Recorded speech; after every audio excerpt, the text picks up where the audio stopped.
Assalamualaikum warahmatullahi wabarakatuh. Saya Renjuti Ramawati dari kelas 10 BDP 2.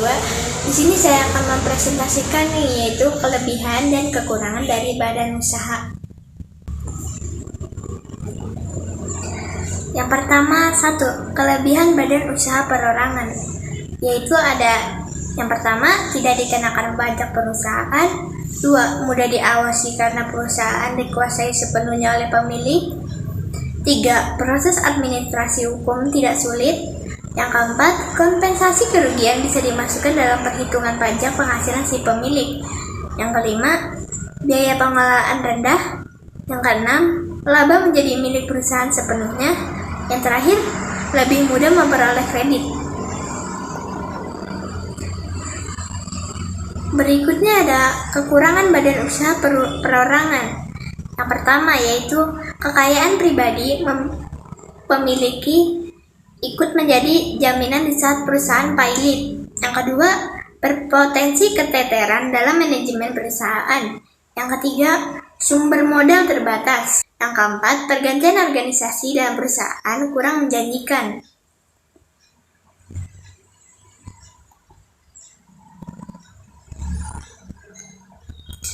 Selanjutnya yaitu kelebihan firma. Yang pertama, pemimpin ditentukan berdasarkan keahlian. Yang kedua, seluruh pemilik firma bisa aktif untuk mengelola perusahaan. Yang ketiga, terdapat pembagian kerja sehingga pengelolaan berpotensi sukses. Yang keempat, pembagian keuntungan tergantung pada seberapa besar modal yang dikeluarkan. Yang kelima, lebih mudah menjamin modal karena memiliki akta notaris. Kemudian kekurangan firma, yaitu 1. Seluruh anggota firma akan terkena dampak di saat ada seorang anggota yang melakukan pelanggaran hukum. 2. Harta pribadi terancam ikut disita di saat firma bangkrut. 3. Hak milik perusahaan tidak dapat dipisahkan dengan kekayaan pribadi. Yang keempat, rentan terjadi perselisihan internet apabila pembagian keuntungan tidak adil. Lalu ada kelebihan CF. Yang pertama, mudah mendapatkan kredit. Yang kedua, pengelolaan perusahaan dapat diserahkan pada orang yang terpercaya yang mempunyai keahlian di bidangnya. Yang ketiga, usaha terjamin.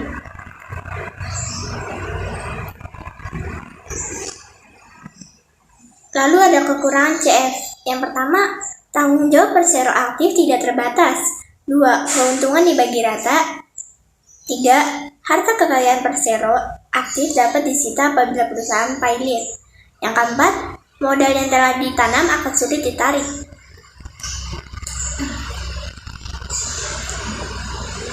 Selanjutnya ada 4. Kelebihan PT atau perseroan terbatas, yaitu ada mudah mendapatkan modal serta pinjaman modal, saham mudah diperjualbelikan, harta perusahaan terpisah dengan harta pribadi para pemegang saham, tanggung jawab pemegang saham tergantung besar modal yang ditanam, pengelolaan perusahaan sangat profesional, ada jaminan kesejahteraan karyawan.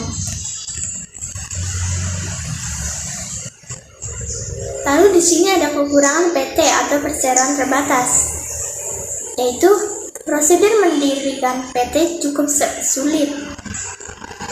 Pimpinan perusahaan dipilih oleh pemegang saham sehingga berpotensi nepotensi dalam pemilihan pimpinan. Pajak perusahaan cukup besar. Tidak ada rahasia perusahaan karena semuanya dapat diakses oleh publik. Keuntungan perusahaan dibagi dengan para pemegang saham. Selanjutnya yang kelima, kelebihan koperasi. 1. Mengutamakan anggota. 2. Mudah mendapatkan modal usaha. Yang ketiga, meningkatkan kesejahteraan sesama anggota. Yang keempat, anggota dapat menjadi produsen atau konsumen atau fleksibel. Yang kelima, setiap anggota mempunyai hak suara yang sama.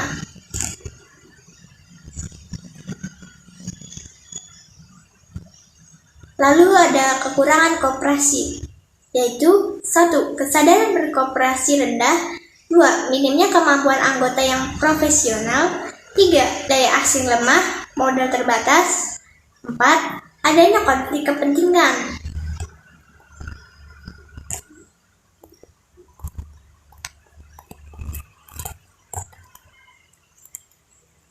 Yang keenam, kelebihan perjan atau perusahaan negara jawatan, yaitu 1. Memberikan layanan pada masyarakat.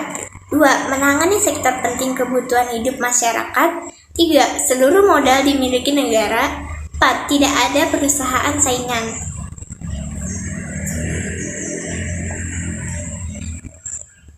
Selanjutnya ada kekurangan dari perjan atau perusahaan negara jawatan, yaitu 1. Sering terjadi pemborosan sumber daya alam. 2. Sering jadi alat politik kelompok tertentu.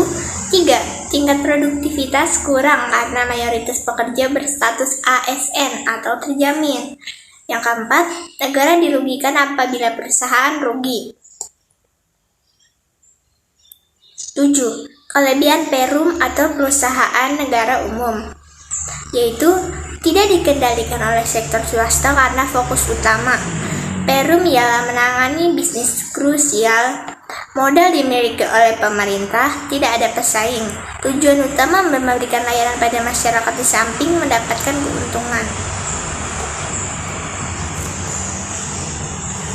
Kekurangan Perum atau perusahaan negara umum, yaitu boros mengelola modal, produktivitas karyawan yang rendah, belum dapat menyerap banyak tenaga kerja di Indonesia karena hanya orang dengan keahlian tertentu yang dapat bekerja di Perum.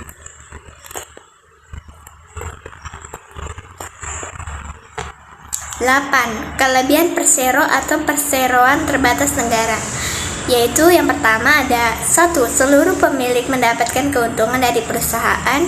2. Pemilik dapat menjadikan kekayaan perusahaan sebagai aguan.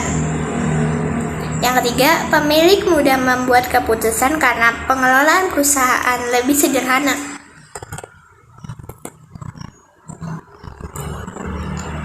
Kemudian ada kekurangan persero, yaitu 1. Susah berkembang. 2. Pembagian laba pada anggota akan dipotong pajak. 3. Pemberian kredit kurang maksimal untuk mengembangkan perusahaan.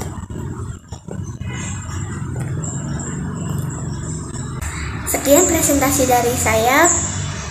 Semoga bermanfaat bagi kalian semua. Terima kasih. Wassalamualaikum warahmatullahi wabarakatuh.